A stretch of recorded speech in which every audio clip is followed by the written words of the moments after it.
ഏതൊരു കുട്ടിയുടെ കല്യാണം മുടക്കിന്ന് പറയണ്ടല്ലോ, ഞാൻ ഒരു വരവ് വരും. വിടുപിടി അയാളെ വിടണോ? വീടിങ്ങൾ എന്താ പ്രശ്നം? എന്താ പ്രശ്നം? എന്താണ്? ഇയാളാണ് ഈ നാട്ടിലെ കല്യാണം മുഴുവൻ മുടക്കണത്. ഇപ്പൊ മിഞ്ഞാതിന്റെ തുണക്കാരന്റെ കുട്ടിയുടെ കല്യാണം മുടക്കിക്കുന്നു. ഞാൻ ആരെ കല്യാണം മുടക്കുന്ന പറയുന്നത്? മായമീന്റെ എടുക്കണ്ടേ? മായമീന്റെ എടുക്കണല്ലേ? എന്താണ് ഓനെ പറ്റിയിട്ട് അറിയുന്നല്ലേ? അറിയില്ലോ ഓനെ പറ്റിയിട്ട്. പിന്നെന്താ അയാൾ പറഞ്ഞതിൽ തെറ്റില്ലത്? ഒരു ദിവസമെങ്കിലും കള്ളും കഞ്ചാവില്ല നിങ്ങൾ ഓനെ കണ്ടുക്കണോ? പിന്നെ എന്താ അയാൾ പറഞ്ഞതിൽ തെറ്റില്ലേ? ഇരിക്കുന്നുണ്ട് 2-3 പെൺകുട്ടികൾ. അതിൻ്റെയൊക്കെ ഇടങ്ങൾ എനിക്കറിയാം. ഓരോ അവസ്ഥ അറിഞ്ഞുകൊണ്ട് തന്നെ ഞാനത് മുടക്കിയത്. അല്ല ഞാൻ മുടക്കണാണെന്നല്ല, കല്യാണം മുടക്കണമെന്നല്ല.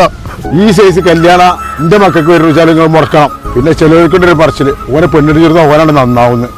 അതൊന്നും നന്നാവൂല, അതൊക്കെ വെറുതെ ഒരു പറച്ചിലാണ്. അങ്ങനെയുള്ളവർക്ക് നിങ്ങളെ മക്കളെ കെട്ടിച്ചു കൊടുക്കും. നിങ്ങൾ ഈ പരിസരത്തിൽ നിൽക്കുമോ? ഒരാളെ പിടിച്ച് തല്ലണീൻ്റെ മുമ്പേ എന്ത് കാരണത്തിന് അയാൾ മുടക്കിയെന്നൊന്ന് അന്വേഷിച്ചിട്ട് വേണം തല്ലാനും പിടിച്ചാനൊക്കെ.